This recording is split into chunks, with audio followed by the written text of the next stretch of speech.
Welcome back, everybody, to the triumphant return of Trade Talk, now on the Late Night Collectors community. Teenage Mutant Ninja Turtles, Teenage Mutant Ninja Turtles, Teenage Mutant Ninja Turtles, heroes in the half shell. They are the world's most fearsome fighting team.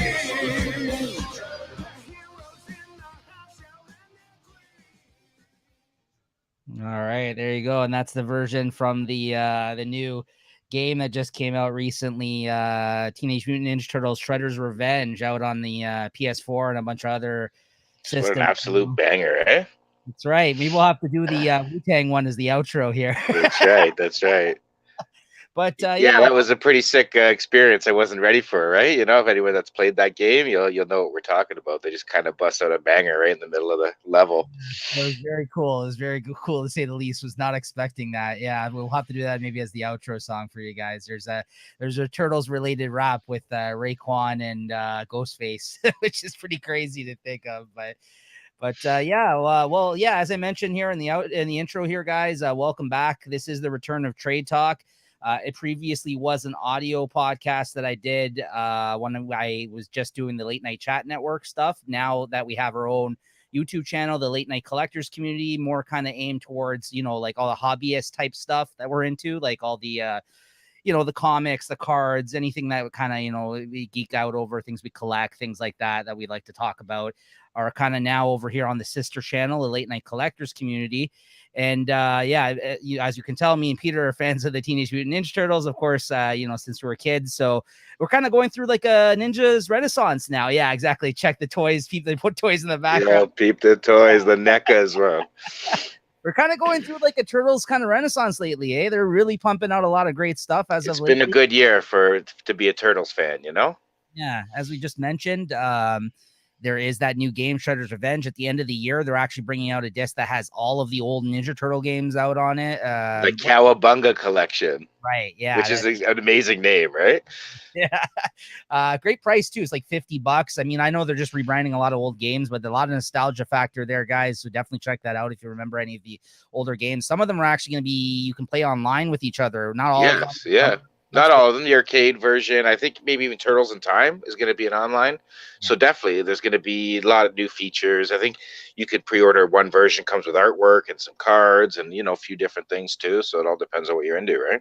Yeah, definitely something I'm going to be copping. Already paid up in cash, Yeah, I already got mine pre-ordered. Yeah, I didn't go on the deluxe one because it's like you get a lot of crazy crap with it, but it's like cool stuff. Like it's like a collector's item, I'm sure. But it's one of those things, if you got it, you wouldn't want to really open it, I feel, right? I was just going to say that you'd have to keep it sealed or there's no point in getting it. Right, and it's like a $200 thing, right? So I'm like, okay, I'll just get the $50 game, which is a really good deal. And of course, what we're here to talk about today is the Teenage Mutant Ninja Turtles: The Last Ronin hardcover that just came out this past week that me and Peter just read. Probably about 2 weeks out, probably by the time of this recording.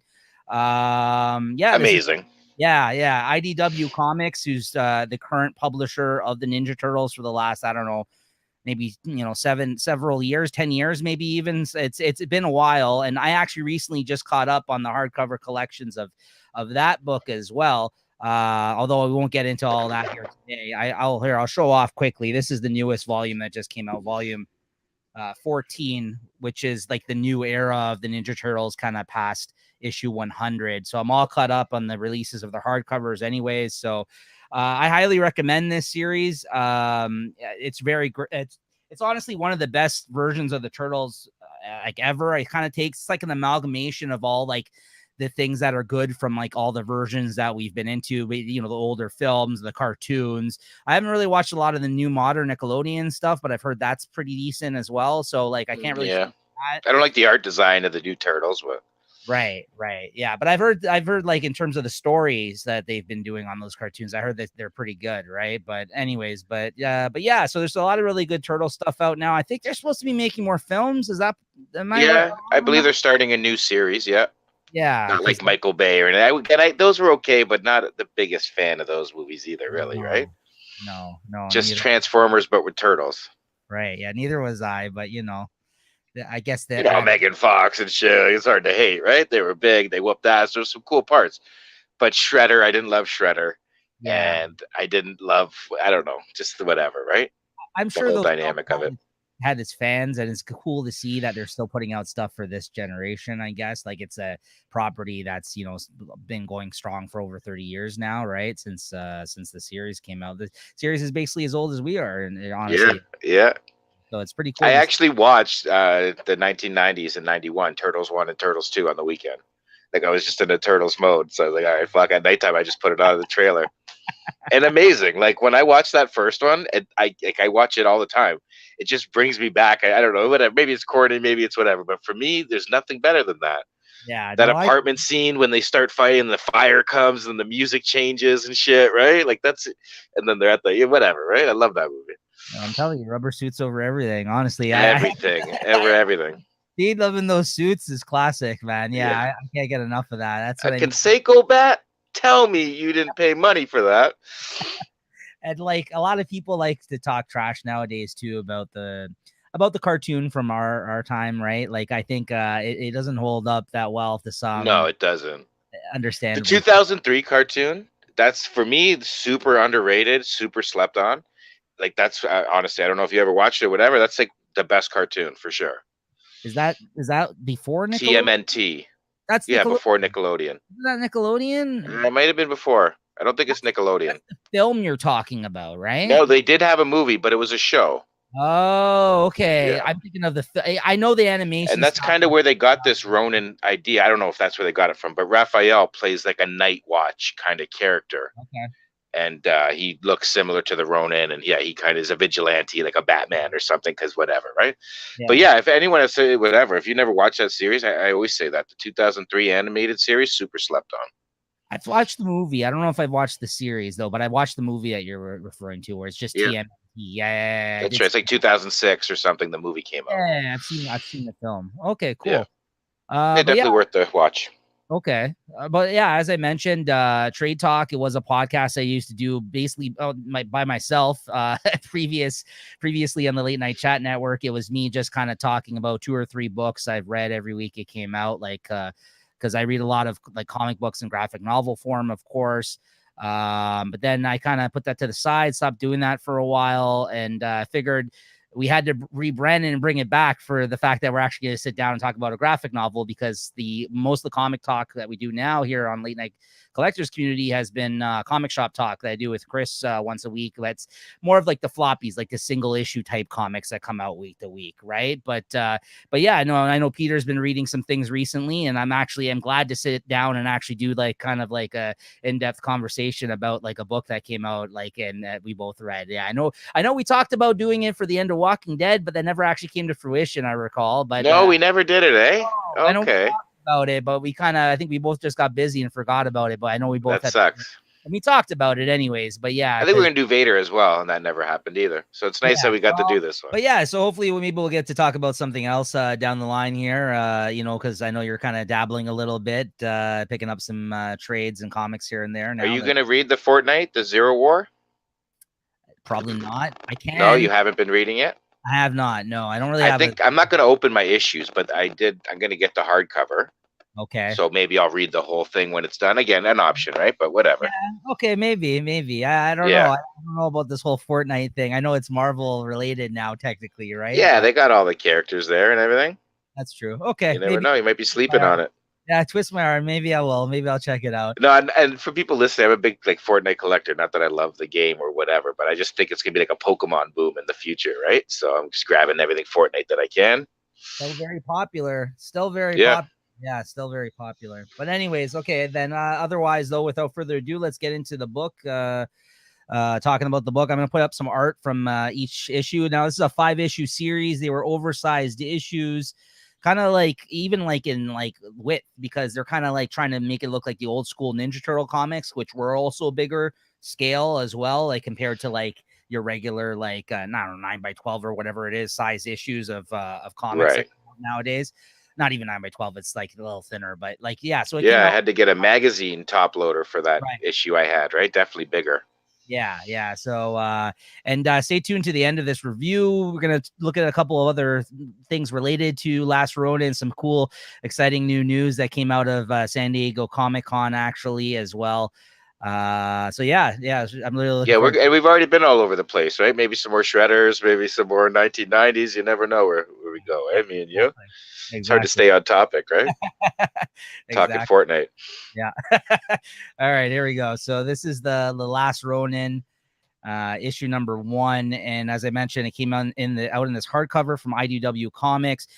Great price too, I gotta say. It's like a $30 hardcover, maybe a little bit more because we're in Canada here. It was like what, like $36 I think for you. So it was like, oh yeah, but really good price still, guys, because sometimes these hardcovers, if you're gonna get like a nice hardcover oversized like this from like Marvel or something, it's usually gonna cost you like $50 or something like that. So I gotta say, nice presentation, nice hardcover from IDW Comics, and it actually matches in scale to the size of all the other Ninja Turtle hardcovers that they have out as well. So I'm like, they actually on the bookshelf with my other 14 hardcovers of the current series. It's right at the end, right? Because it's, Okay. yeah, no, it kind of fits right there. It looks good.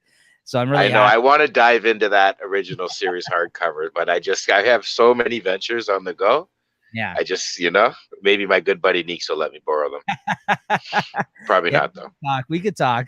Well, they also have started coming out with the paperback versions of those too, by the way, like the same fat kind of, they're not oversized though, like with the No, hard. I did. You know what? You know me. I did the trades and the I know. earlier, right? The softcom hard copies only, man. Don't waste my Yeah. time. That's preaching to the choir here. That is my preferred. Unless they're issues like number 1 issues and variants, it's hardcovers all the way. Yeah, no, absolutely. I agree. You know, Yeah, it's my preferred reading format for these as well. Believe me. Yeah. like you said, with the price point, I think for what you get and the amount of entertainment, that I just got from reading this for $30, like I don't know what you can do these days for $30. That gave me the amount of joy that I got from reading this. You know what I Yeah. mean? Yeah, we'll get into it here, but for being a longtime Turtles fan, they definitely pulled on the heartstrings with this one. There's definitely Absolutely. moments that obviously are reminiscent of like different eras of the Turtles in this, and also gave the longtime Turtle fans something new and kind of different in a sense too, because this does take place. So Well, they're not teenagers, right? Which I thought it's always the teenage mutant. They're grown men's turtles, Yeah, pretty much. And this is their take on the Turtles. That's more of a mature kind of take on the Turtles, I would say for sure. It's definitely inspired by you could see like Frank Miller, Daredevil, or Batman. You know what I mean? Batman. Yeah, I got Batman vibes. Yeah. Even maybe like a little Punisher kind of vibes, Yeah, because they are big fans of Frank Miller, the original creators, Kevin Eastman and Peter Laird. Their Dark Knight Returns, Frank Miller, the artist writer during that period of time, Daredevil.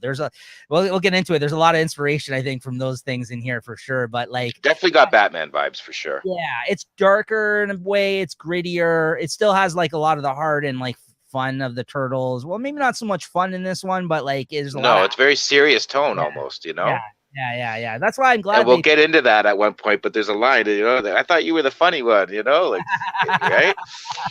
Yeah, absolutely. No, it's very true.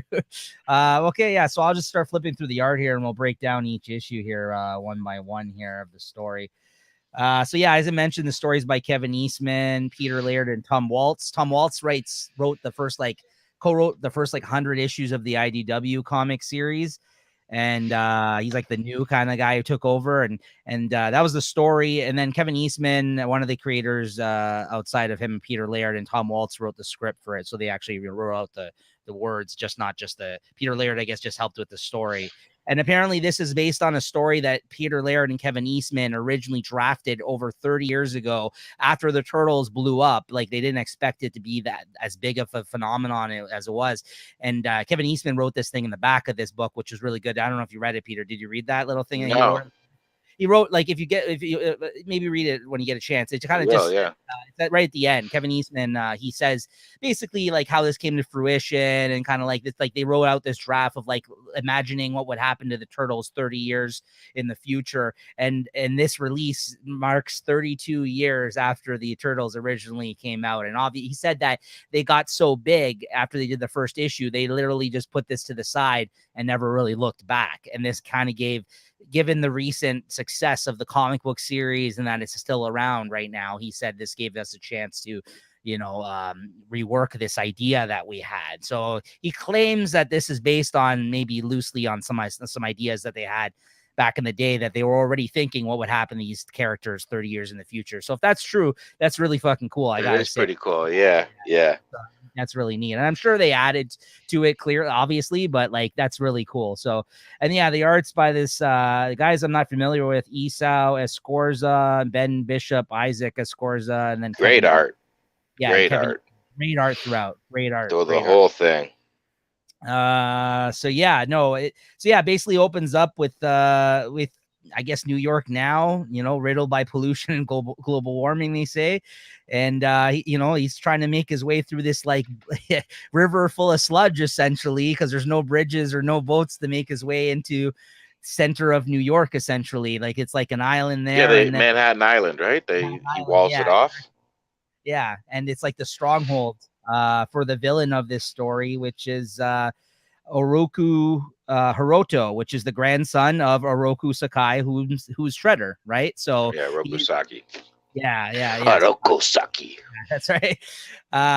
Who's Shredder, and this is his grandson, and he's basically the kind of the ruler of Manhattan right now. Like he like lives in this whole stronghold in this future setting, right? And then you see him, a turtle, unknown to us at this point who he is, making his way through all this, like, you know, this nastiness here in the river, and trying to make his way to the center of the city here, right? This is a cool double page. Well, and that's what's cool. I went into this, I tried to avoid as many spoilers as possible. So I had an idea, but I really didn't.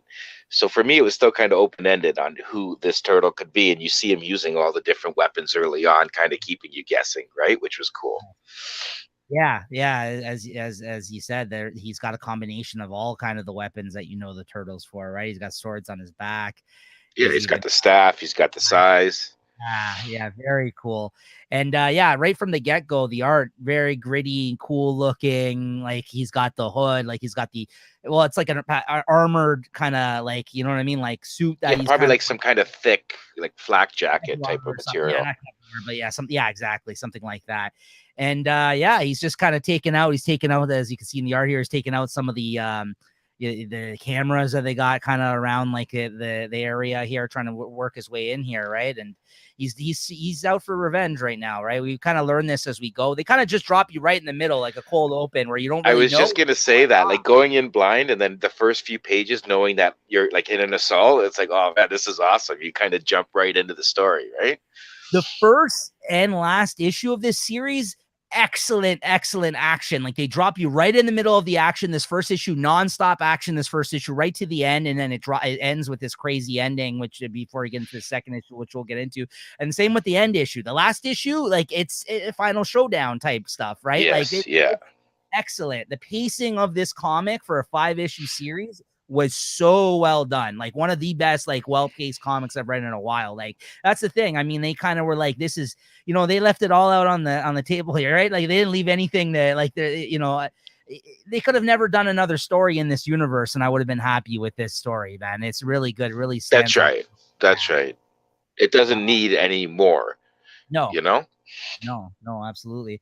And then, yeah, and then as you kind of go along with him, you could see that he starts like monologuing, like talking to himself. He's talking in his head, essentially. He's talking to the other turtles. He's talking to his brothers. That's right. Yeah, you don't really see them, though. You don't. Well, you do, but like you could see them all in shadow, and they're not really. You know, you find out you still can't pinpoint who is who. You just see figures, right? Other turtles. They have all black eye bands, no weapons. Yeah.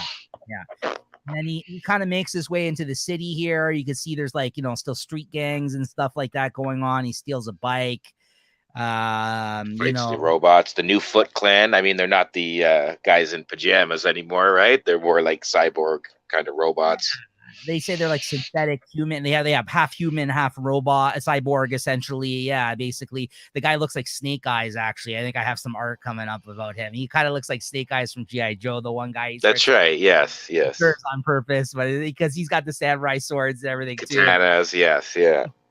That whole eye faceplate thing that Snake Eyes has got, which is pretty cool. So, and they're like, oh, what are these, like robot ninja cops? Like, I was like, oh, that's kind of cool. All right. So yeah, you can definitely tell. Yeah, right here, this art. Yeah.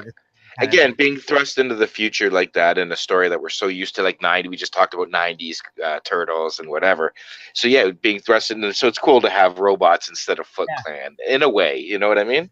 Yeah, you're kind of learning this world as they go on, right? Like, and so it was really interesting to see this, right? Like, and I'm a huge fan of, like, you know, as are you, I know, like post-apocalyptic, like future type of storylines where, like, you know, even if you jump into the future and everything's different and fucked up for the same characters that we know, and it's kind of like, okay, now let's delve into this world and see kind of what it's about and what, you know, how it works and everything like that, right? So that I really like that kind of stuff. So yeah, he ends up taking this guy down and seeing that he's got like a human eye, finds out they're like half human cyborg type things, and continues to make his way along, but he kind of fails in his mission, whatever he's setting out to do here, because it's not so clear to us still at this point, and he gets his ass kind of handed to him, right? He kind of gets his ass kicked here and doesn't really. Yeah, it's kind of like a death attempt almost. Like in his mind, he's gonna do everything he's got to do, either and kill Shredder or the grandson, and you know, avenge his family, or he's gonna die trying, right? Mm-hmm. Yeah, no, absolutely. And yeah, as you can see, flying cars, there's mousers, there's like advanced mousers now that fly and have lasers and stuff. Yeah, the mousers are cool. I love just the look of this last Ronin. Like, I love the hood. I mean, I love a good hood on a character. Yes, like, yes. I love when they put hoods on people like this. I love the fact that, you know, it covers him and he's got the black. Like the black, again, you can't tell like what turtle he is in that sense. I really dig that. What were you and for me, being a fan, again, the 2003 animated series with Raphael and his characters, it was, again, very cool to see that, you know, because I always like that too. So to have him hooded up, kind of stalking in the night, you know. Well, like the original Turtles comics were in black and white, right? But then they said basically all the, like, before they all had individual colors for the cartoon, they were all supposed to be red. Like they were all red. Yeah. Red. So you really had to, like, the weapons really is kind of what the weapons, apart, right? And but then if not, like, if personality, it wasn't visible, that, or they would just have to reference each other by like their names, right? But they did make it more visual type aid type stuff. Able to tell, absolutely. But it was the cartoon, really, I think, where they started that whole color. Yeah, more Americanized and make it easy for kids. You know, that's the red one. That's the, you know. Exactly. Yeah, and then you can sell toys. Yeah, exactly. You got to sell all four. You can't just have four red guys. Yeah. But yeah, so yeah. I don't know. You know, the Shredder's grandson, right? You kind of show him there. Are we getting there yet? Yeah, he's right here. Actually, he just showed up. He's kind of making it. I don't know, how'd you feel about him in his first appearance? You know.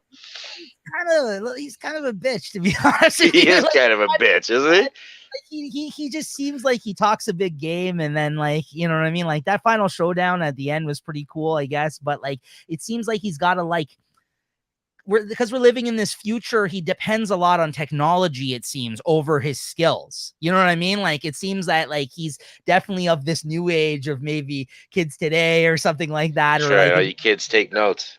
He doesn't believe in the old ways, probably, of ninjas and stuff like that. Like he's not cut of the same cloth, I think, obviously, as his father, or sorry, of his mother, or his because Karai, the one who comes later on, is actually his mother, right? Yeah, or his grandfather, or even Shredder. You know what I mean? Like he's not part of. It's not cut from the same cloth, and obviously the Turtles were raised from birth to be like this, right? You know what I mean? So like it just doesn't seem like he's relying a lot on the technology, it seems like, in this book, and like and scaring people, putting the fear in people. You know what I mean? That's more right. So, yeah, like a dictator of sorts. That's how he's running kind of Manhattan Island, just out of fear and whatever, you know.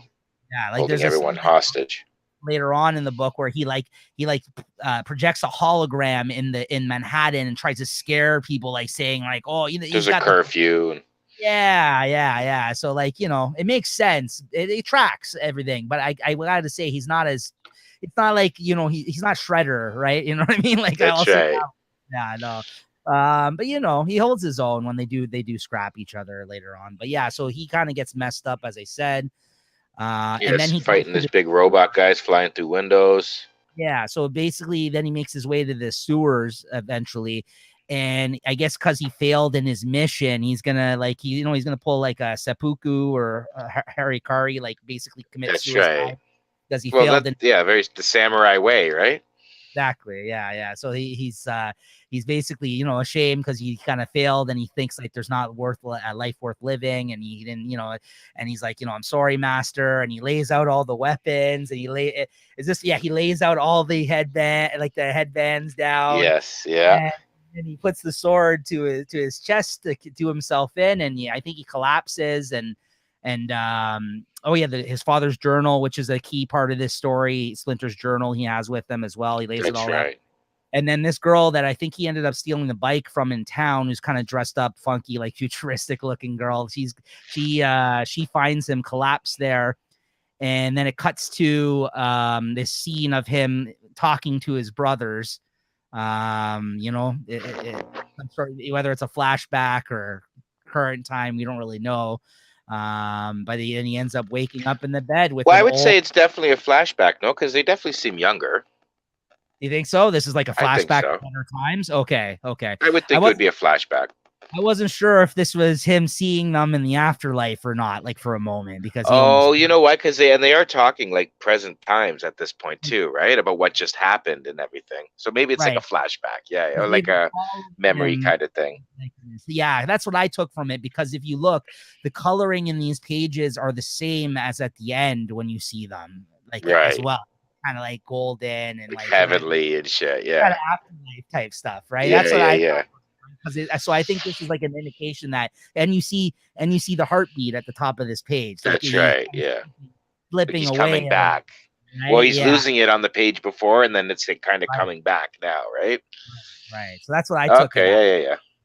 And then he wakes up here in the bed with an older April O'Neil tending to him, right? Essentially, he's all banged up and he survived, and he is the older April. So yeah. So what'd you think of that first issue? What a great first issue to introduce us to this world, man. Yeah, I gotta say, like, really, really great stuff. And basically by the end there, the big reveal, as you know, is she calls him Mikey, like Michelangelo. So that you find out end of the first issue. Now you mentioned to me prior to recording, and you kind of wish they let that go for a little bit longer. That reveal. Yeah, I would have wished that might have been like a last issue reveal, right? Yeah. Again, I try my best to know as little as possible. So yeah, I would have wished maybe that was a little more mysterious. But again, after reading the whole thing and as an overview, I don't mind that now. I wouldn't change it. You know what I mean? Again, like we said, it's a very complete series. So that's just a personal thing or whatever, but I don't think it ruined the series or anything, like affected the series by any means. Yeah. I mean, I guess I get what you're saying in the sense that even if they waited to the second issue, it would have kept people talking. You know what I mean? Like, because as soon as the first issue came out, revealing it right at the end, lots of people were talking like this is a comic that did very well, by the way, guys. I mean, it took like 2 years to come out because it was very delayed, and it was through like the COVID, like the start of COVID, essentially. This book came out maybe like halfway through maybe like a year in, maybe, let's say. So like the comic ended, like the comics were already stopping for a few months at the start of COVID. Like there was no new comics, and then this was announced, and I think it didn't come out until later on. And then I guess the art team maybe took a while or something, or anyways, it took a long time for this series to come out. But even so, it was popular the whole way through. Like this was a book that everyone was talking about, and a lot of people were able to pick this up. That's the thing too, guys. If you guys aren't reading the current IDW comic book series, you can definitely pick this up and read it. You don't need to read. You don't really need to know. So as long as you know who the Turtles are, I think you could enjoy this. You don't need to know 100%. If you watched the movie back in the day, you have any interest in the Turtles, it's completely its own story. It almost kind of just matches up where the movies left off in a way, or any cartoon you might have watched. It can kind of fall into any universe. It just takes place in the future. Yeah, no, absolutely. So yeah, it's definitely worth checking out, even if you aren't reading this series.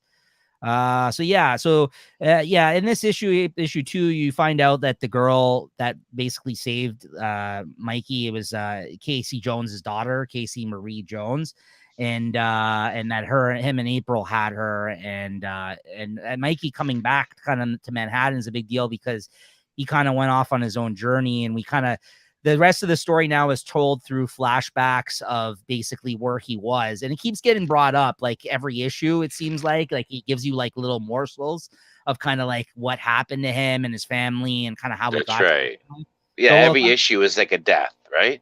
yeah, Of one of the family members, or tells a story. And yeah, I guess it's been 16 years since the events, right? that's noting. Yeah, no, for sure. Yeah, I forgot about that actually. So thanks.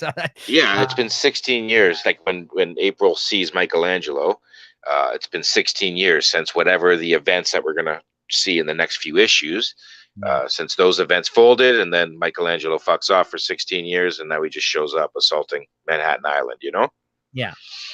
And yeah, they start with this this flashback where they show Raph kind of running into Casey and April's place, and they're trying to make room to put Splinter out on the table here, and he's dying, and she wakes up from this I just want to say, Neeks, cut in there. I don't know if you have the shot of when the first page of the issue there, where they have the antique shot.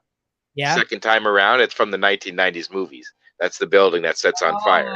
Oh, I didn't. So it's kind of cool. They directly, it's like I said, it's any universe you've watched, like that second time around building. It's the exact same. It's on the corner property. It's exactly like how the movie is. I'm looking at it right now. Good eye. Yeah, no, I didn't notice that. I didn't notice. That's April O'Neil's shop, right? Yeah, good eye. No, I didn't notice that. How about that, eh? Yeah, second time around. Yeah, second time around antiques.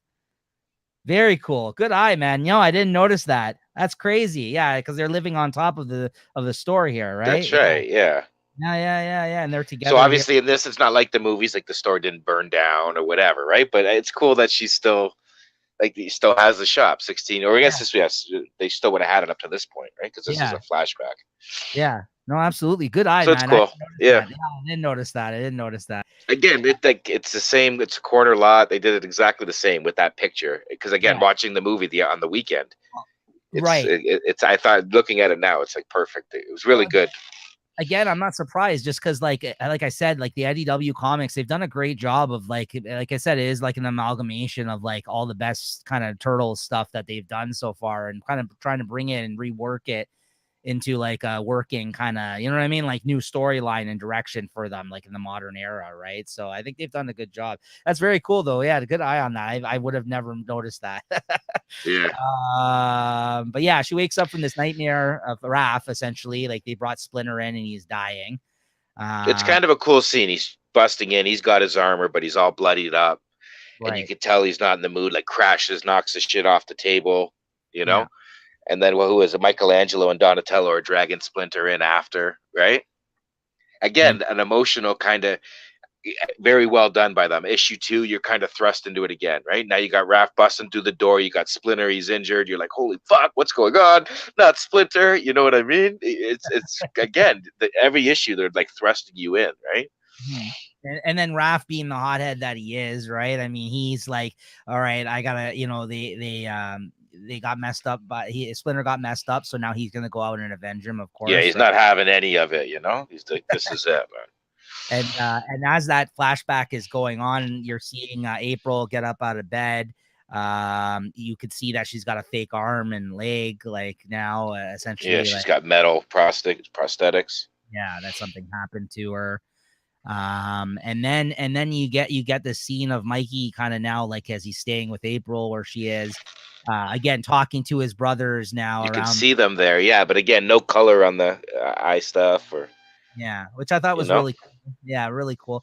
And I wanted to point out the fact that you start to see, like, now that he doesn't have like the hood and everything on, they make him, like, I thought it was a really nice touch. They make him look older by putting those wrinkles around his face and like chin, like you see on Turtles, like actual Turtles, like, you know what I mean? Like I was like, that's a really cool touch that they did. Like, you know what I'm noticing right now too? If you look at the other Turtles, they're not aged. That's right. Right, but only he is. Like that's kind of, I never caught that earlier. I'm just catching that now.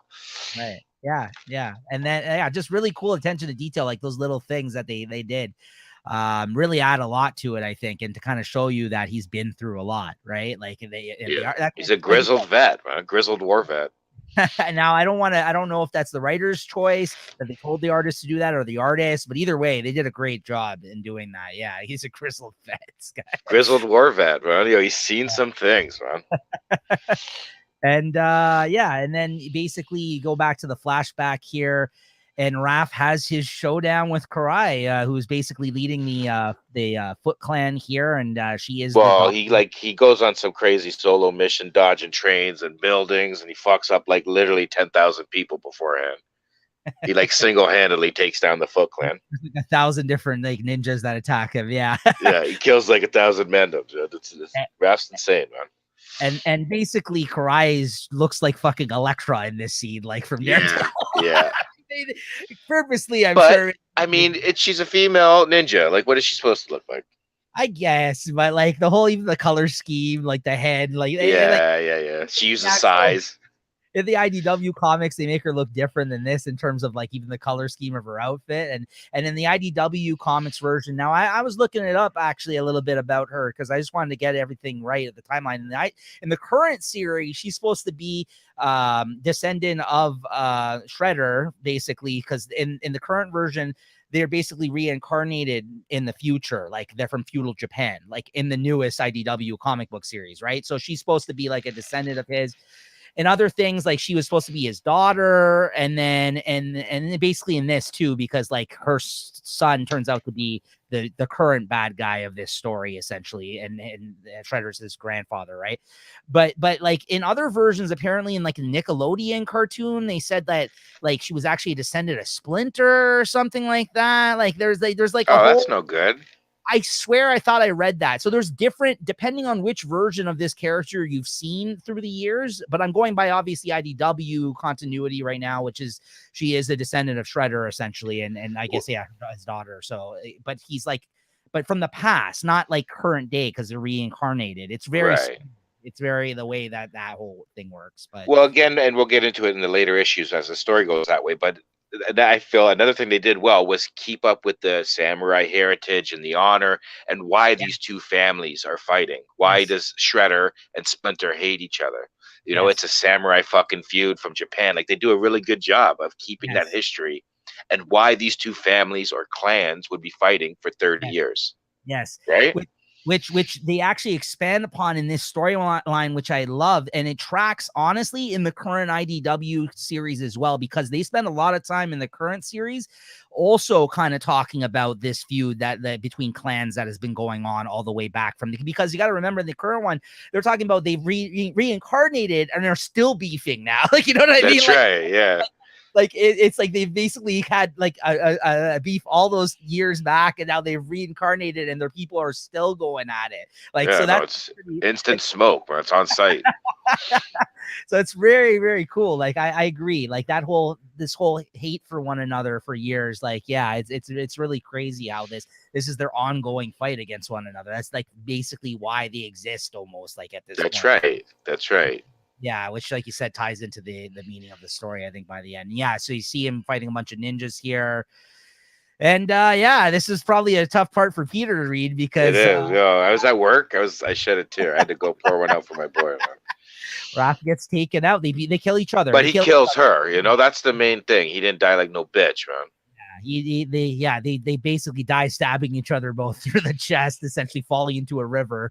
And and then they fall to their deaths, and really cool sequence of that's the other thing. Action sequences like this are hard to do in comics, and right? Capture and stuff.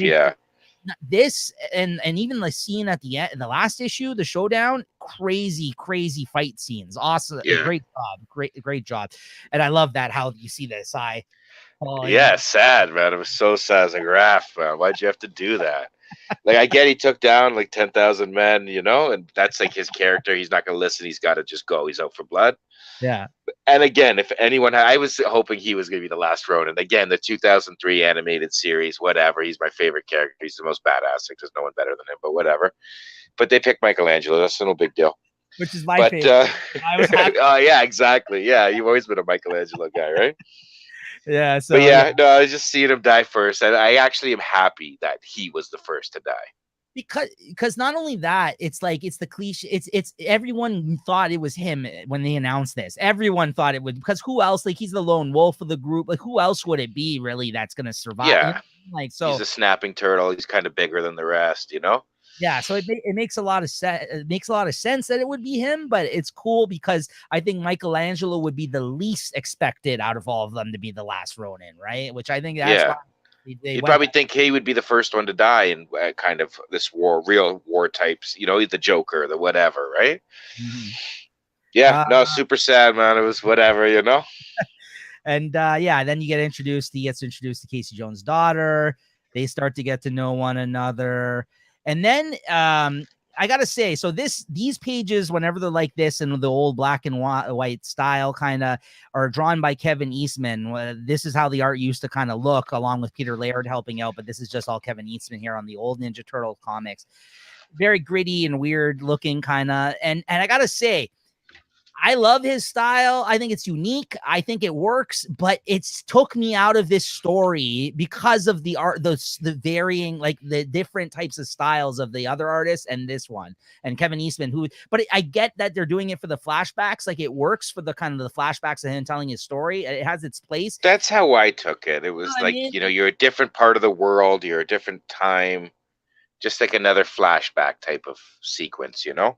But I understand what you're saying too. But I'd be lying. Like, it took me out of it. And like, some would argue, you know, this is fucking the creator of Ninja Turtles. Like, how dare I say that about it, right? I get that. I get that aspect of it too. But I think if you're going to have a comic that looks like more modern art, like the rest of this story does, and then you slap this in the middle of it, I got to be honest, it did take me out of it a little bit. Like, I get that they kind of did it just for these sequences, which cool, you know what I mean? But like, if the whole I would rather the whole comic be like this style if they were going to do something like this, you know what I mean? Like, not. I didn't mind it, but yeah, I can understand what you're saying for sure. I like his art though. It's not that I don't like his art. Like, I like it. It's just yeah, it's just not, it's so different from all the other art in this book, right? So, yeah.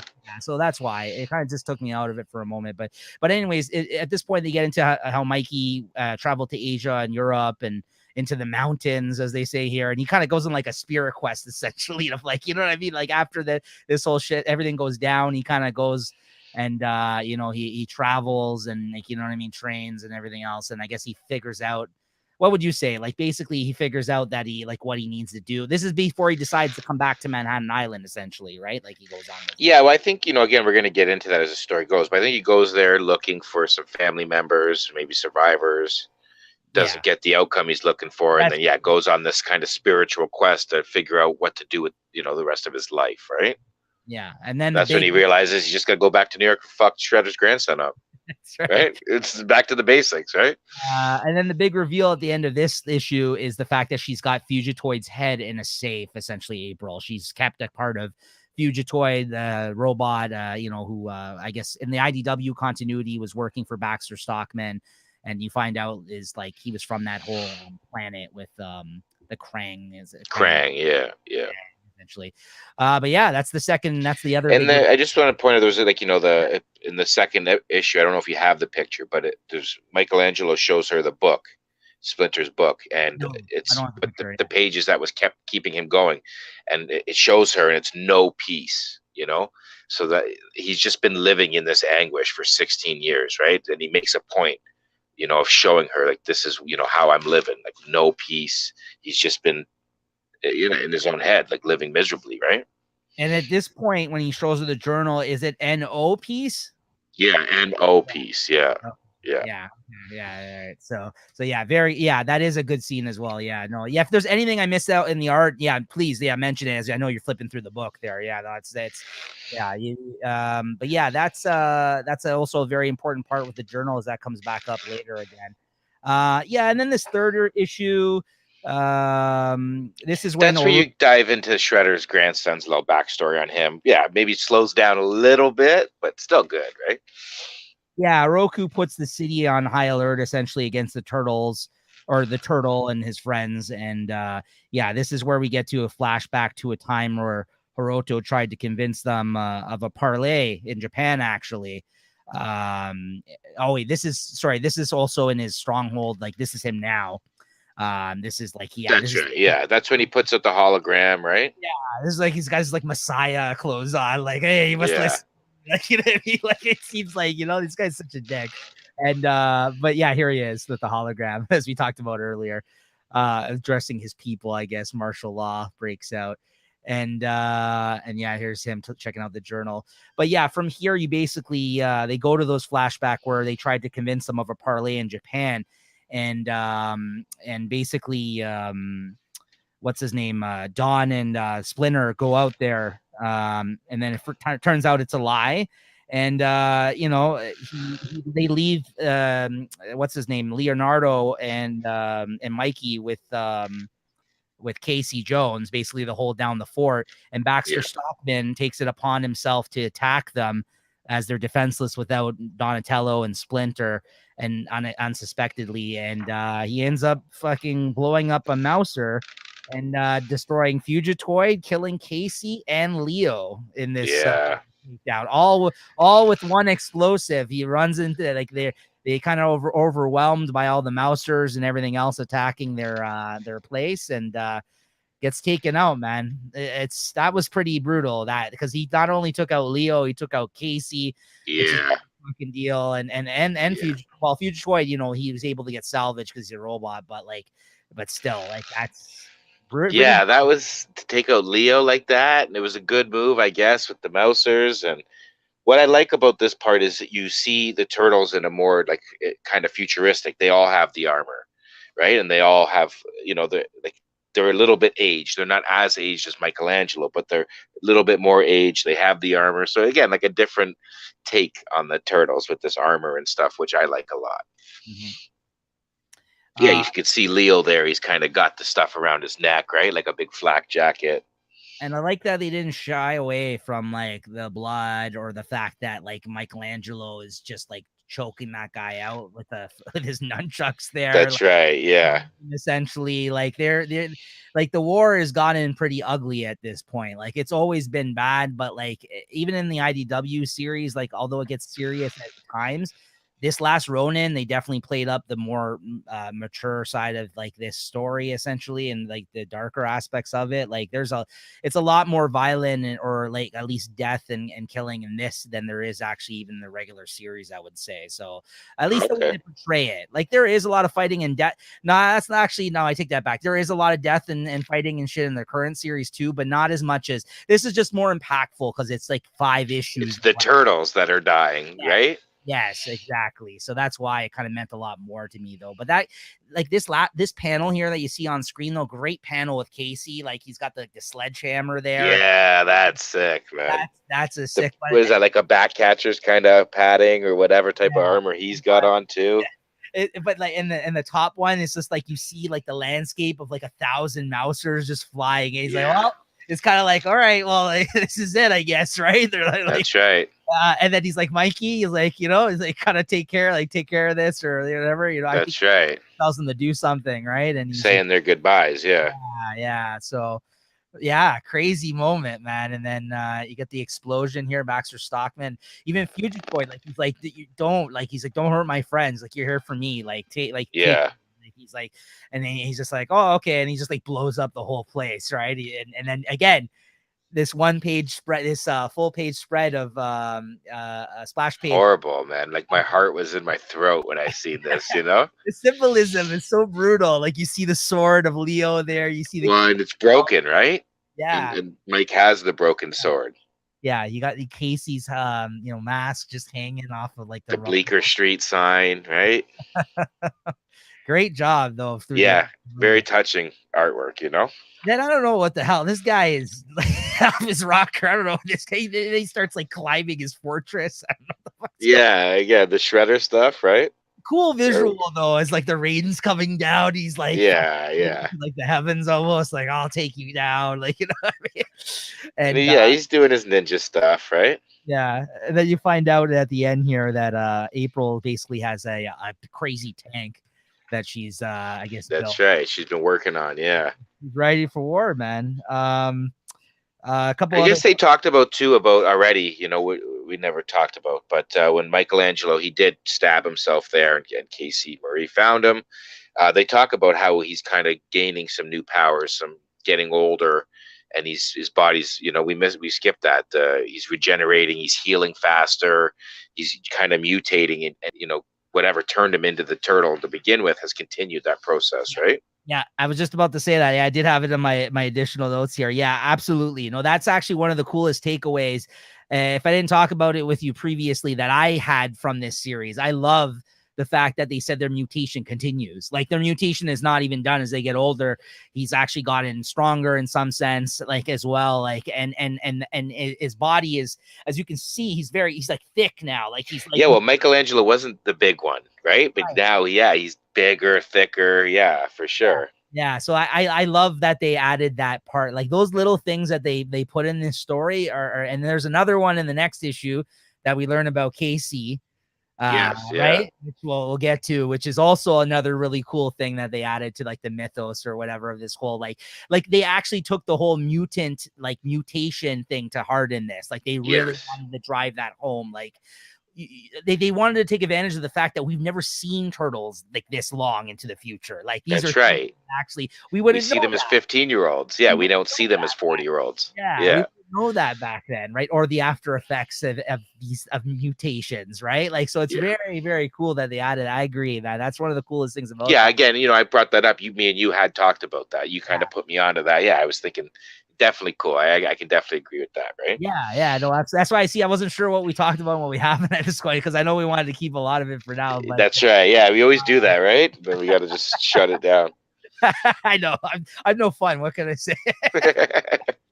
But it is fun to talk about it now. But that is one of the cooler aspects I thought about this story, right? So okay, so because so I guess what it ends with them with the reveal of that big vehicle, right? Yeah, that's I guess the big reveal in here, right? Like because again, the pacing in this series, that's what I mean. Like you got like a lot of the meat and kind of like some of the backstory moments and like the smaller kind of like details in the middle of the story, and on both bookends you get like the major action of going into Manhattan and then the final showdown of the last issue, right? So like the pacing of the series was really well done. So I mean, even if this is the reason why they took their time releasing this, I think that it was worth it. Like they really did this. They didn't phone this in. Like they put 110% into this. They put a lot of thought into this, right? 100%. You can just tell. This is probably one of the quicker issues in terms of like, I guess, like what exactly happened in this, I would say, in terms of. But I love this, me being the army guy or whatever. But the fact that you have a Ninja Turtle leading a full frontal assault as like an officer, right? I fucking loved it. Because again, you think in the future the Turtles would maybe be good guys teaming up with the military, or you never know, right? You could go anywhere. They're kind of just assaulting with this group of rebels. Yeah. Right. And he's leading, which is cool. I don't know. It kind of reminded me. No, I get you. No, this was very cool. It kind of reminded me, and even more so because of the last issue. There's something which I'll point out there. This kind of reminds me of Terminator a little bit too, in a way. Honestly, like the resistance or whatever, like overthrowing, like you know what I mean, like it. Yeah.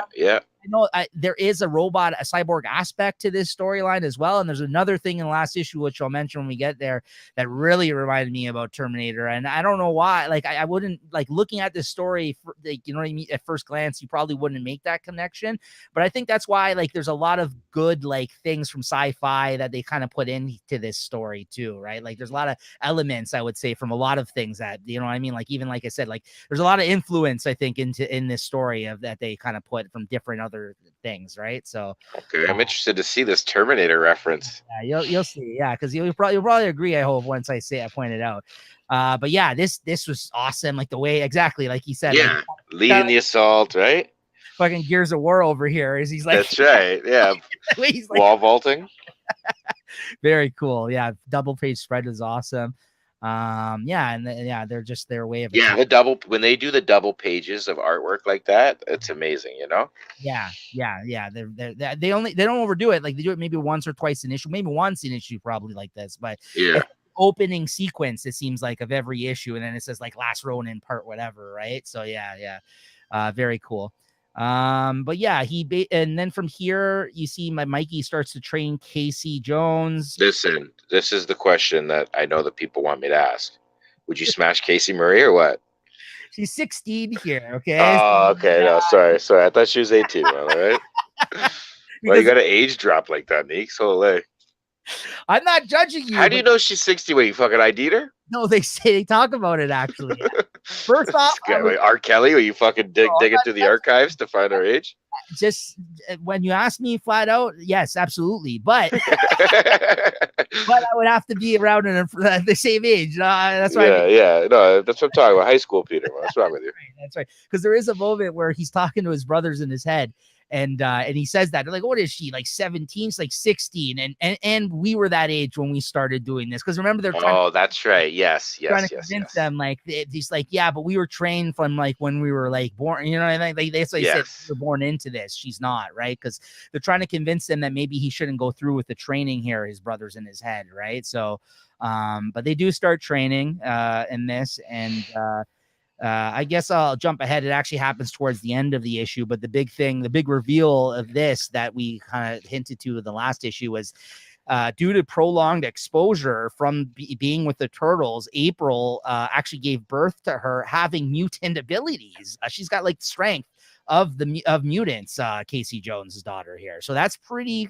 That was a really cool like little thing that they added into like the time. Like, I was like, that's interesting. Like Yeah, prolonged. just because of prolonged exposure, right? It kind of makes sense. I mean, I don't know how this shit would work, and maybe not everything would be contagious like that or whatever, but I'm sure some of it's got to be like that. Yeah, It's got to be believable to a little bit, you know? I mean, I buy into it. I thought it was a really neat I idea. buy into it too. Yeah, yeah. And then you get the flashbacks also in this issue of like when Mikey, of when Donatello and Master Splinter go to Japan for the parlay that they had mentioned in the last issue. Yeah, peace talks, a peace Yeah, treaty. yeah, and of course they're lying to them. Like the whole time, they're like, I don't know, these guys are sneaky, very sneaky. No, super sneaky, but Pearl Harbor pretty sneaky. Yeah, exactly. They were very sneaky. They lied to them, and they just overwhelmed them, full blown attack. And The best one was when Splinter like front flips and slices like three dudes' heads off. yeah, It was like, yo, this guy's a real deal, man. I also like, is this kind of like the Japan movie when they go to the Turtles in time, like the third film? Did they have these hats in that? Or am They I just did. Yeah, they had those hats. Yeah. That's what I thought. Okay, that's what I thought because they go back to feudal Japan and okay. That's because when I saw that, I was like, that looks really sick. The way that I mean, obviously, I know that's the style, right, for those warriors. Well, again, with his armor and the samurai armor, yeah, it's definitely a cool look for sure. Yeah, so I thought that was really cool. But the thing that's sad about Donatello gets like 20 arrows in him or some shit. Like it's brutal. Well, yeah, I guess you know they don't get to that, but yeah, both of them die to a volley of arrows. You know. And then yeah, basically in these flashbacks, it explains Mikey how he went to Japan afterwards to find out that his father and brother were killed by the ambush of the Foot Clan due to their deception. But they assure Mikey that they died as legends on the battlefield. Like they you know what I mean? Like they were like that they're still. Yeah, you can see. I'm looking at Donatello here. Yeah, he's got like 50 in him. Yeah, it's crazy. You know, it's sad. That was another sad one. It's like Donatello, he's one of my favorites too. And Splinter, they're all like, yeah, they all sucked. But this one, with the volley of arrows like that, they were putting up a good fight, being betrayed. Again, I like how when it switches to these Japan scenes, the artwork and the color schemes and stuff changes again. yeah. You know what I mean? It's not like a gritty New York City. It's a nice kind of, different type of like a Japan or whatever, right? Right, which is nice because all three different artists had different like times for their art. Like you had like the Mikey kind of past moments were by Kevin Eastman, and Ben Bishop's actually the artist that did this one here that you're talking to. Like, sorry, not this one that's on screen. I'll just go back. These ones. Yeah, it's nice. I like the artwork here. Yeah, the color palette's like a little bit more like muted, like it's not as dark and gritty looking. Like it's really nice. Yeah, I agree. Like it's really cool. I do like that's. I mean, all the art was great. All three artists did a great job, right? But yeah, I liked his stuff as well. Actually, this artist, well, I think we'll be mentioning later on actually as well. This guy, so stay tuned for that. But yeah, and then basically he realizes at the end of his journey, after he finds out they had died, that he is now a Ronin. and he has to fulfill his destiny by taking out their final family member, his grandson, Shredder's grandson, after he found out that all his brothers and his father now have been basically taken out, and he's the last one, right, of his descent. Like he's the last one. He has to avenge his family, right? So that's when he basically takes it upon himself at the end of that journey through the flashbacks in this issue to go back to Manhattan Island, and we kind of come full circle in terms of like where the timeline had went, where he had disappeared from all of his friends, and you know what I mean, like that were left, I guess, like just really April. Honestly, everybody else is out at this point, right? So makes complete sense when you kind of like. That's why I like how they split up each turtle in each issue like that. And I think it makes a lot of sense too, about Donatello being by Splinter's side at the end there, because he was most obedient, I would say, out of all of them. Like in terms of, right. you know what I mean? And I like, think if you were going to send, representatives from the Turtles with Splinter, you would send Donatello, maybe Leonardo, but he was the, smart one, whatever. Yeah, no, it definitely made sense to me too. Yeah, that he would have him at his side, right? You know what I Yeah. mean? Again, like it sucks because like at that point, you're not even seeing them get taken out by one. You got Casey, and Raph's the only one that got taken out alone, right? As he would, because he is the lone wolf, I guess. That's right. He went off on his own to take care of business, right? So like it makes sense that he would be putting his. I know you were kind of upset that he got taken out at first, but it kind of does make more sense now. It does. Yes, absolutely. Yeah. So, but yeah, just one after another, really. And of course, Splinter, always the optimistic one, looking for a way out in peace with this whole feud, right? So he fell right into their trap as he normally would, I guess, in that sense. Yeah. Yeah. And then, here on the battlefield here, you see a moment where she comes out with the tank there. And the cool part about this is she busts out the Fugitoid head. And Fugitoid gets his revenge on Baxter Stockman, fries the shit out of him. I thought this moment was awesome because he's like, he takes up the head, and Baxter Stockman's all like burnt and messed up now because he survived all the shit. And I guess that's gone on over the years. And he just fucking fries the shit out of him, right? And blows everything up. And I thought that was a good moment as well. Yeah, that was cool for sure. So, and that's pretty much look if there's anything else that we wanted to add to this issue, but basically that's the main things I had written down. Anything else you wanted to add, Peter, to this one? No, that's kind of it with this issue. The big things were Donatello and Splinter and stuff, right? So yeah. And the fifth and final issue here. This is basically the final showdown between Mikey and Hiroto and Oroku Hiroto. The thing I wanted to mention to you, man, I'll just go through some of the art. Awesome. This page is awesome. I like how I was just looking at that. Yeah. How bulky he is, got all the bandages on him. Like, it's awesome. I like how they look this aged up. It's a shame we couldn't get the whole group like this, but it's cool. And his brothers, very cool. The thing I wanted to mention here that was kind of like closely related to Terminator is the fact that Oroku Hiroto there, he wears a synthetic armor, kind of like Terminator 2. Like the way that's right. That thing, right? I mean, you like liquid armor or something, yeah. That's what it reminded me of. That's where my mind went first. But I like Terminator, so that's why. But I mean, basically, they both end up killing each other. And there's a sad part here. I'll get to that part here. We'll mention that at the end because I'm jumping ahead. I mean, first he fights a fucking 1,000-foot clan. Yeah, I know. He's like, he just jump right ahead. Yeah, makes his way through the stronghold here. Yeah, he kind of goes through different levels or whatever. Like Bruce Lee or whatever, right? He's got to fight the little robots, then the big robots, and some fucking monstrous guys. He's taking some good shots. Yeah, this guy with the sword and shit, right? Yeah. Really good. Again, the action sequence here as he's moving from level to level, and really good. Yeah, the whole issue is basically just one big fight. This last one, but like with obviously some touching moments at the end. But that's it's a pretty crazy. Like he takes down a lot of people to get to him, right? He like does, it's like the final boss essentially in this. It's it's waiting for him at the end of the road, right? That's right. So very cool.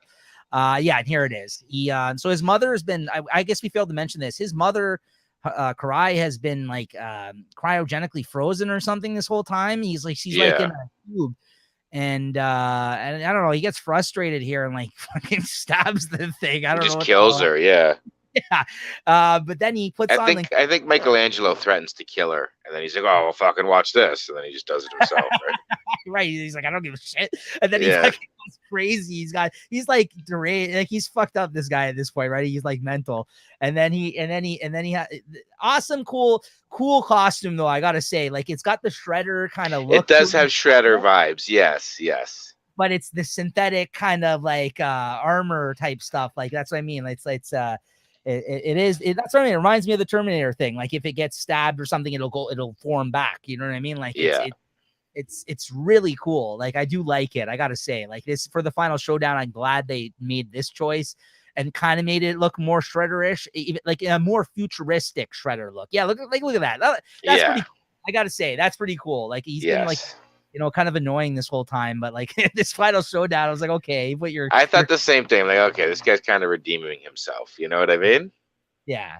For the Shredder wouldn't be completely disappointed in his bloodline. You know? Yeah. Yeah, he's not looking at it from above, like just like pathetic. You know? Last page is awesome too. He's flying through the air saying hi. Yeah. Yeah, very cool as he's like crashing through glass. These guys crash through a lot of glass. Yeah, they do. They fall like 15 floors. And then they fight for like 10 pages or something, it seems at like. Least, yeah.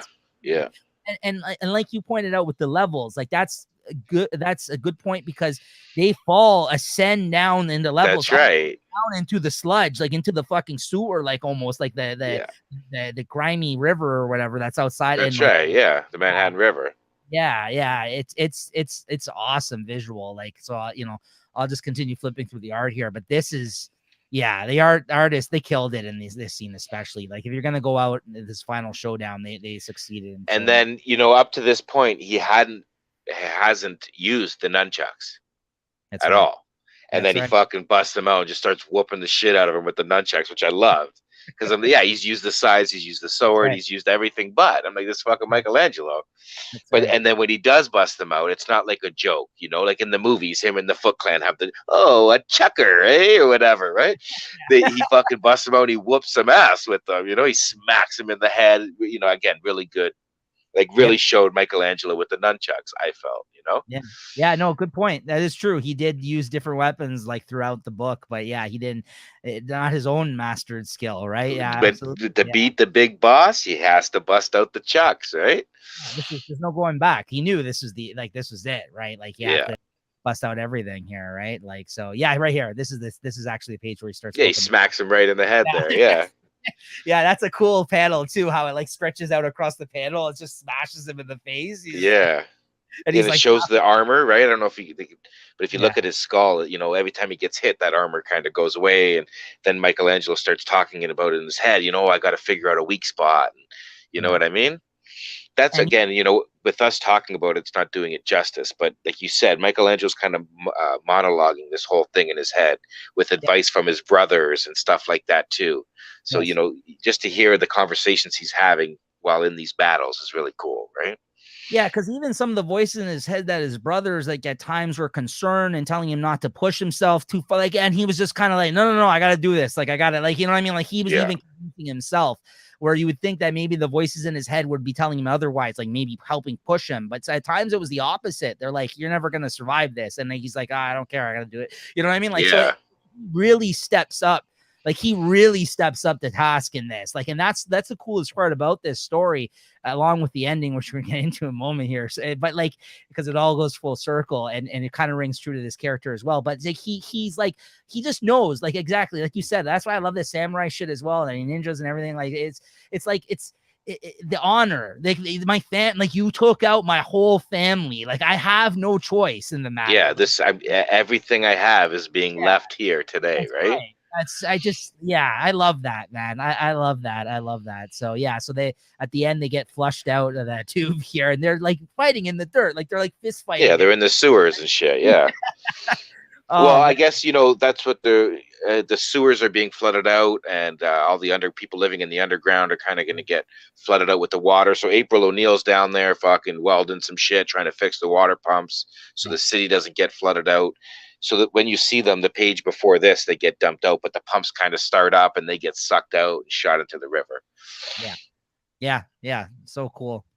And then and yeah, he cranks him in the face a few times, and then what does he end up doing here? Like Yeah, he's electric? kind of like pummeling him. He's kind of won at this point, but he's just fucking beating him. Like, you know what I mean? It's like 3 panels there where he's just giving him shots, right? That's all the aggression of like his whole family right there. Yeah, 16 years, right? He's been wearing it. Yeah. And he's just taking it out on Shredder's grandson's face. Yeah. As he's laughing at him, and he gets fried and drops him in the mud there.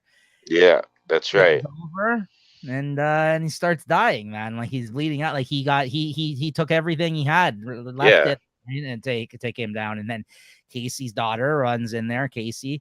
And this is the part, as you were referring to, that's the I mean, if you're gonna cry at any part of this story or feel emotional, it's at this point, because man, dying there on his deathbed, instead of the NO peace, he says no peace, and basically letting her know, after all of this, essentially between all their two clans, was it really worth it? Really, like he's like no, move on. Like that's what he's basically telling her. He's like, you can stop this now. Like I've taken them out. Like no, that's more. Right. It's done. You don't need to continue this fight, right? Because he says, like, I want you to take my father's journal. It taught me everything. There's so much great advice and life-changing things in here. And he's like, but the last page is the most important. He's like, this is what my addition to the book. And that's right. But the no peace part, and like, yeah, please, like, no peace in your life. Like, don't let this, you know what I mean? Like, don't continue this hate and fucking this feud. That's right. Had been going on for since like feudal Japan like times. And it's very sad. And then for me, I know like there's the IDW series and there's other incarnations of the Turtles, but when you read it and then it's like, well, they're all dead, it's like, fuck, it's kind of like sad, right? You know what I mean? These one-off issues, right? That part got me, man. This part was like when he was. I'm like, of course you must open this fucking journal. I was just so mad.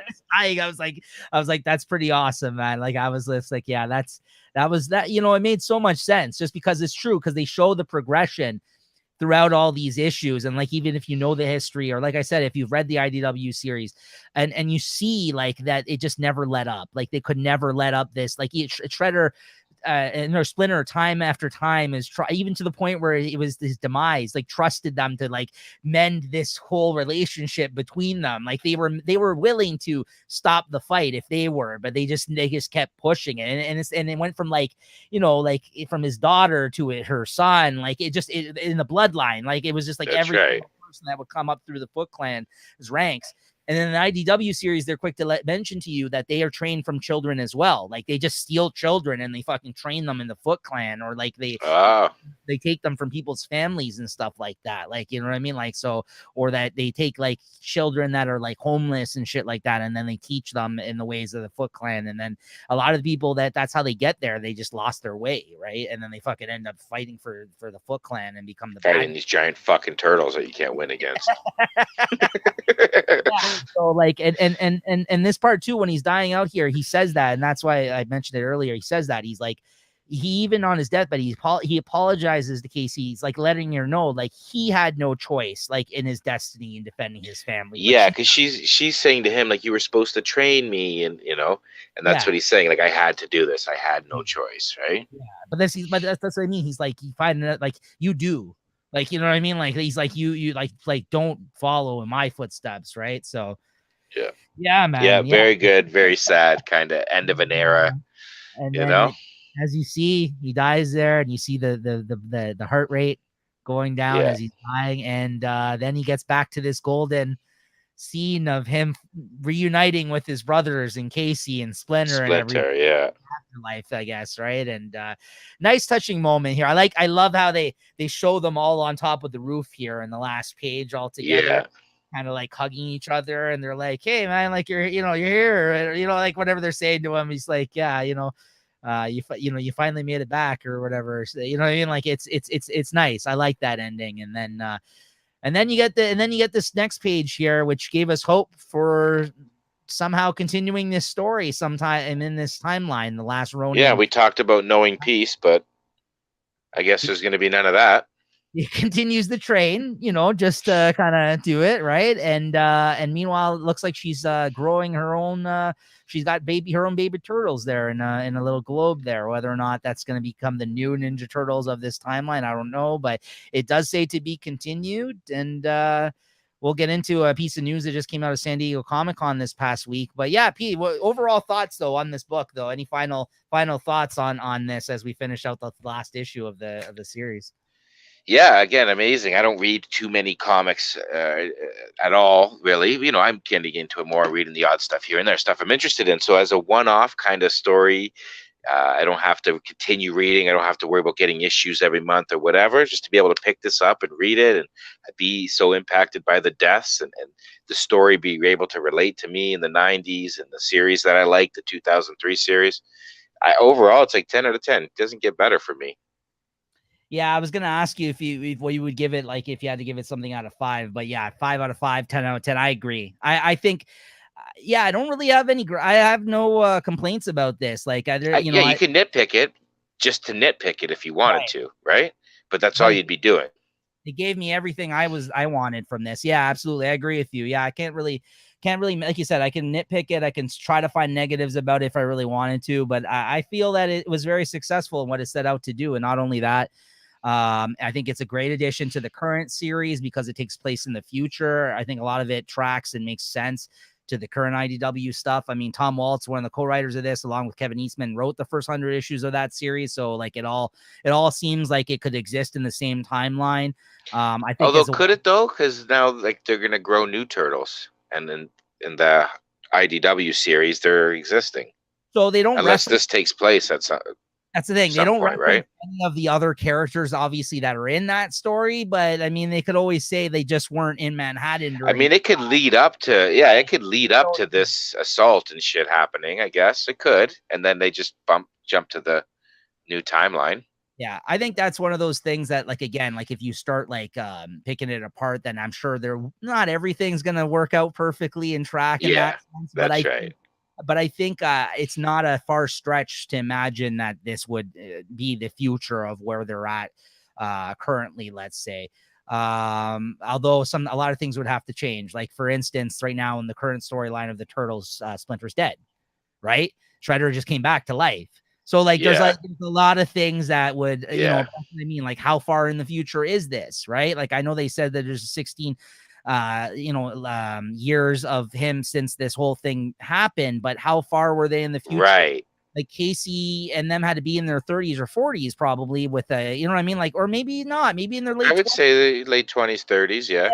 Yeah. Be, you know, so, you know, it's hard to say, right? I mean, like how, you know, it's hard to say like how much would have changed in between, but even so, on its own as a standalone, I think it works perfectly. I also think it's a great like ninja story, like a good, or like a lot of things has a lot of samurai aspects to it too. I think that's right. Yeah, that kind of genre, definitely check this out, because like even if you're not into the turtles, like beyond the guy looking like a fucking juiced out mutant turtle, it has a lot of those values, like the honor. Samurai, I talked about, you know, the military aspect. He's leading these assaults and stuff like that. It covers a lot of bases for sure. Yeah. So there's like a lot of like, like a lot of type of tone, just the tone of the story. I think you'd be into a lot of those elements, even if you weren't a turtle fan, I would say. And it's a futuristic story.